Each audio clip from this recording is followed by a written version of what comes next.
Hey, what's good, y'all? It's Mosley back with another video today. And today I'm gonna be discussing how I feel about nature and how I've been kind of like planning out these videos in a way. And like why I've been like, I guess, talking about what I have specifically in each video. I've been kind of having my videos like numbered in a way that goes along with astrology actually. It basically goes from, this is my sixth video, so it goes from 1 through 6 for right now. And it all basically aligns with astrology and the zodiac signs because each one of my videos represents a sign in a way. So 1 being Aries, 2 being Taurus in a way. And I do that based on certain things. Like, to give you an example, like my video 8 fingers up for the earth, my second video, my Taurus video. Taurus is an earth sign and it is, characterized as patience usually. That video was one of the, the longest that I did at the time especially, but not only that, it was the video that started like me talking about my thing that is 8 fingers up for the earth. And what's interesting about that as well is that I talk about that, on that video being my Taurus video. The opposite of Taurus is Scorpio, like the opposite of signs, because each sign has the opposite. And the opposite of Taurus is Scorpio, and Scorpio represents the number 8, and Taurus represents the number 2. So I found that kind of interesting that I talked about that in general on that day. And I didn't really plan that out in particular, but I'm only starting to realize now that there's just so many meanings to everything. I feel like a lot of us fail to realize how complex life is with the amount of meanings there are in it. And lately I've been experiencing something that I like to call Saturn love. I call it Saturn love, and that is basically, I call it that because Saturn as a planet, it is the planet of responsibility, it's the planet of like learned lessons in a way. And me saying Saturn love is basically translated to tough love in a way where you don't really feel like you being loved in the moment, and then you realize what that's doing for your future, what that's doing for you, and realize how loving that is.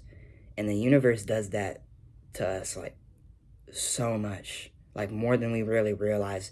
Honestly, probably once every day, at least once a day, where it will send us something that is either hard or something that gets us out of our comfort zone or something that is a really tough situation to deal with and understand and comprehend. But because of us choosing to be strong enough to face that and strong enough to see those situations as lessons, that I feel like is what allows us to grow and to become what we want to become.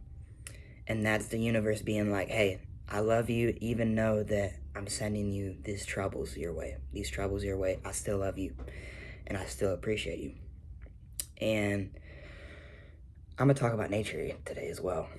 And to kickstart that, I'm going to show y'all, because I show y'all a little drawing every single time in my videos. I show y'all a drawing. So today I'm going to show you this one. It is my 4th piece, and it is called Theia. It's called Theia because it's based off of this theory, basically. As you can see right there in the middle, you can see that planet, basically, that has another planet colliding into it. That's like the very focal point, it's the very center of the project.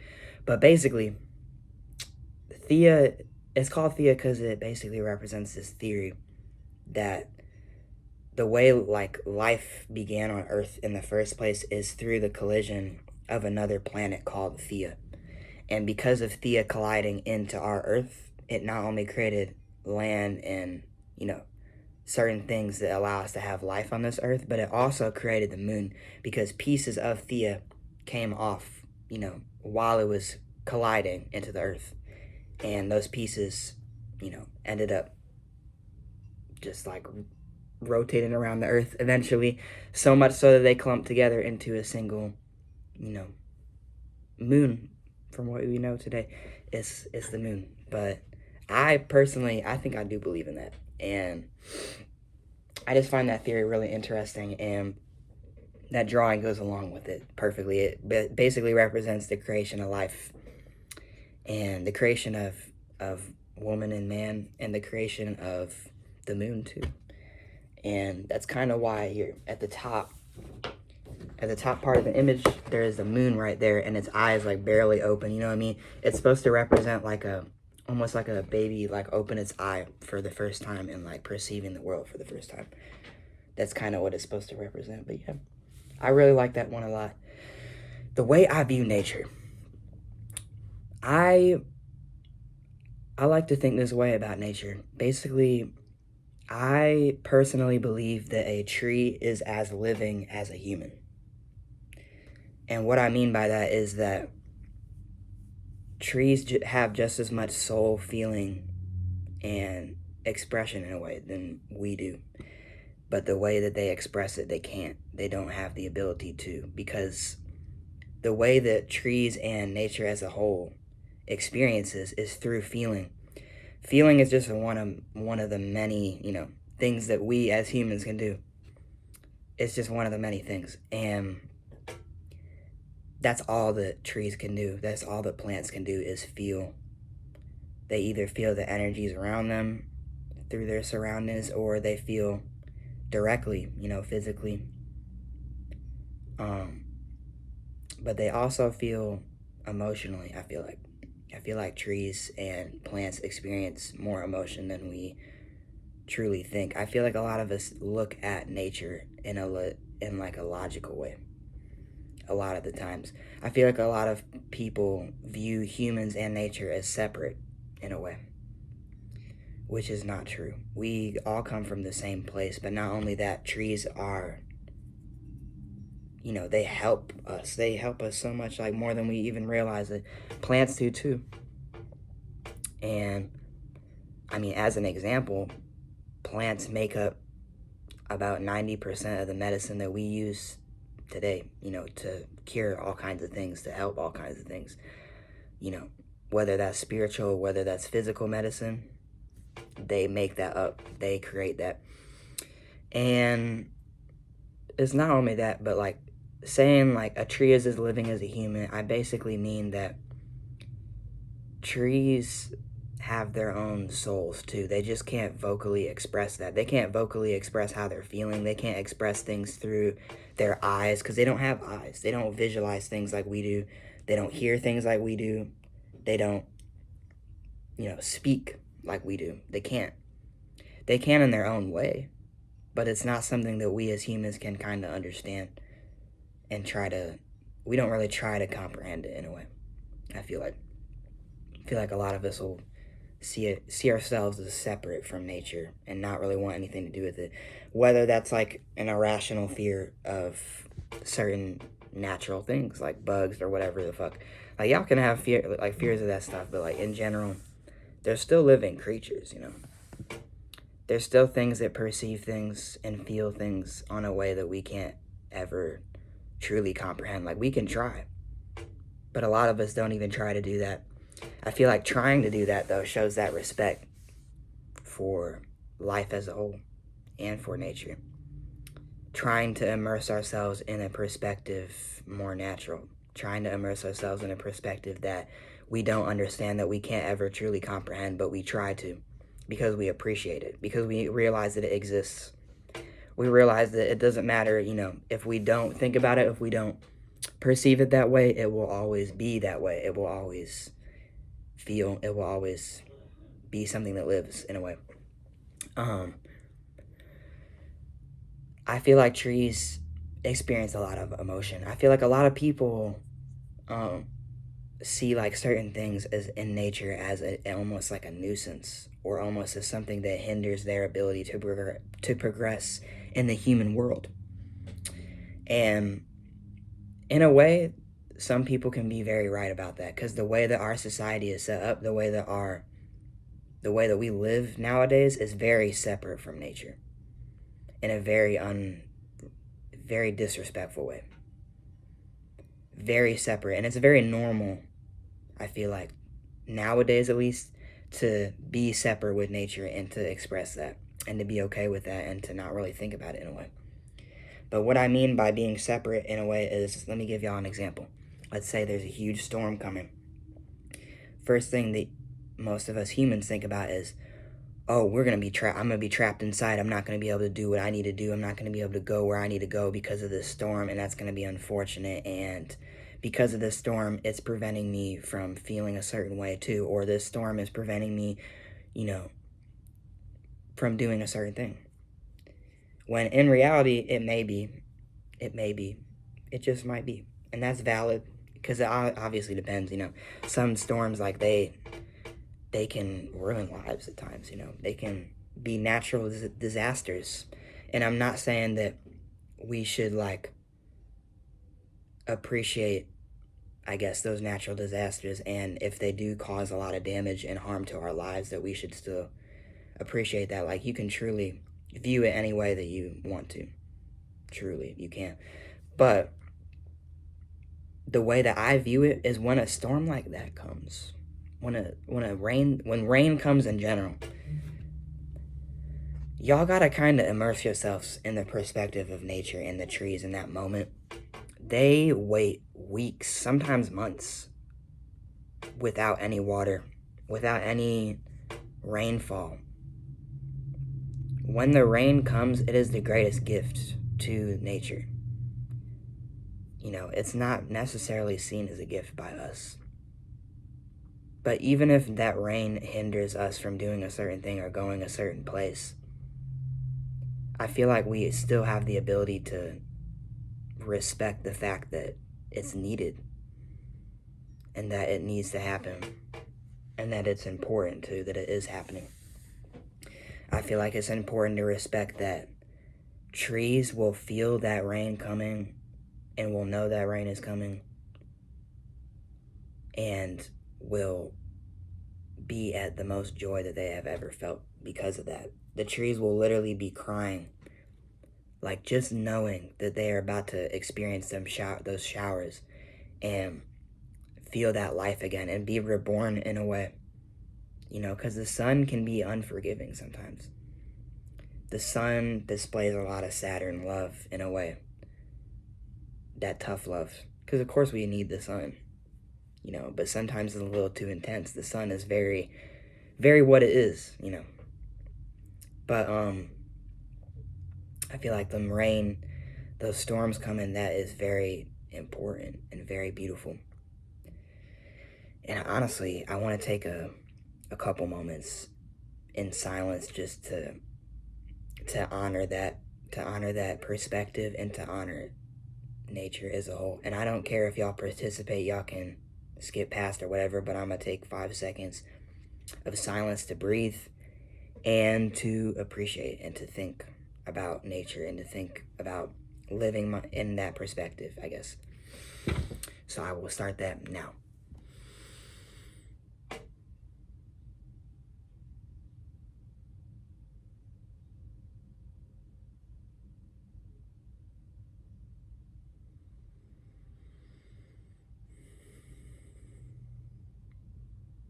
And I'm done. Taking a moment like that to appreciate can go a long way. I feel like a lot of us, I want to give y'all another quote, one that I like a lot. Anger is a state of mind where the tongue works faster than the mind. In saying that, I learned that from Profound Pondering, by the way, to quote him. But anyways, in saying that, our anger, in a way, it can hinder how we really want to express ourselves sometimes without us even really realizing it. Because to get where we need to get, we don't always think about that in a state of anger. We don't really think about the future in a state of anger sometimes, I feel like. We kind of just think of what we need to do right now, what we need to show right now, in a way. What we need to prove right now, certain things like that. And of course, anger, as every feeling, can be interpreted negatively or positively. Anger can be a fuel to somebody's work and their progression and their growth. It can be a huge, beautiful fuel to what they want to do in this world. And that's why anger is necessary to exist. But it's also necessary to balance how we feel about it and what we do with that anger, I guess, is what I'm trying to say. But it's always okay to feel things, period. I don't think we should ever be holding back those feelings. But we just gotta love ourselves enough to know how we should react, I guess, in a situation. To know how we should react and how it will benefit or do what it needs to do to our future. And the future of those around us. Like, what will that do? How will that benefit? How will that help in a way? Because anger can help. It can help a lot. I'm not somebody that feels anger that often, honestly. I really don't. I feel my intense emotions usually go to a level of sadness, a level of depression usually, that I've had to deal with a lot in my life, that I've been working a lot on. I'll be honest about that. But I have still felt anger before, of course, as we all have. And I guess I just try to use that anger in those moments to motivate what I need to do and where I need to go. Because a lot of people that I feel like feel that anger, and when they're feeling it, they kind of disregard where they need to go. They're almost too involved in the present moment. It's always good to be grounded in the present moment and knowing what you need to do in this moment. But in a way, those people aren't really grounded in the present moment. As much as they are, they aren't. Because, like, they're letting those past things fuel that anger in a way. And a lot of that motivation, a lot of that anger comes from those past things. So in reality, they're kind of focusing too much on the past in those moments and not enough on the future and not enough on, how that expression impacts, I guess, like, where I'm going to be eventually, where I'm going to go, where I'm going to be in my life. But, yeah. Another quote that I really like, that I think it's a Mike Tyson quote, actually, that I love a lot, is, not everybody who you fight is your enemy, but not everybody who helps you is your friend. And life will teach you that naturally, but I like realizing that and telling other people that, because it is true and it is important. And as much as we have enemies, as much as we have friends, I feel like there should be an equal level of respect in a way. Like, we can give more to people that give more to us. I mean, that's natural. Those people deserve that. But sometimes people deserve that least little bit of respect, knowing that, I feel like showing them that respect shows them that they can change, even if they are negative, horrible people. Showing them that little bit of respect in a way that it's not really, you're not going out of your way to try to fix them. You're not going out of your way to try to completely alter their path. But you are doing enough for yourself to the point where you have respect for them enough to the point where you're not thinking about them negatively. You're not dwelling upon their own negativity and letting it affect you. You're having enough respect for yourself and them to not dwell on their negative, actions, their negativity. I think that's important too. And I think I'm gonna wrap this video up too. It's been a long one. I really appreciate y'all. I don't know how else to explain it. I've been happy. Like, I was really excited to make this video today. And I've been happy with my growth recently. I've been happy with where I am, how I feel. But mainly how I feel about my failures. Mainly how I feel about my mistakes. I've been really happy with that growth. With knowing that because of those mistakes is what allows me to have such intense love and beauty in the future and accomplishments in the future, because of those mistakes and because of what they did and what they were. That is a fuel to my future in a way. But I love y'all and I appreciate y'all and I am proud of y'all as always. And I hope that every one of you that have gotten to this point in the video realize that you should be proud of yourself, and that you should realize that you should treat yourself as if you were talking to somebody you're trying to help. You should treat yourself as if you are your own best friend, as if you are somebody who you are trying to help. Because in reality, we all have somebody inside of us that gives love to others and shows appreciation to others. And we have to love that side of ourselves. We have to love the part of us that loves others. In order to love others the way that we do, we have to love that part of ourselves. Or else it will just be filled with negativity and the void of, whatever. Of the past and shit. So, I feel like that's important to keep in mind. But, again, I love y'all. And thank you for making it to this point of the video. Even if you didn't, I still appreciate you, as always. And my next video will be more about piano, be more about harmony. Because it will be my 7th video, being represented as the sign of Libra. I will give relationship advice, too, in that video, I think. Slight relationship advice, I feel like, in that video. Because Libra, as a sign, it represents harmony, balance, and relationships. To sum it up, that's kind of what the sign of Libra represents. That's what that energy is. The energy of Libra, that's what it is. So I think I'm going to do something like that, and it's going to be another video where I include a piano clip at the end. So stay tuned for that. And eventually I'm going to make time lapses too whenever I figure it out, y'all. Whenever I figure it out, y'all, I will start making time lapses. I'm a goofball. I'm gonna be for real when it comes to technology and handling that shit. I am a goofball, and I'm getting there. I'm getting to where I need to be to create music one day, because that's important to know about technology and shit. So I'm getting to where I need to get, I guess. So, and that's all I can do. But yeah, I can't really say it enough. I love you.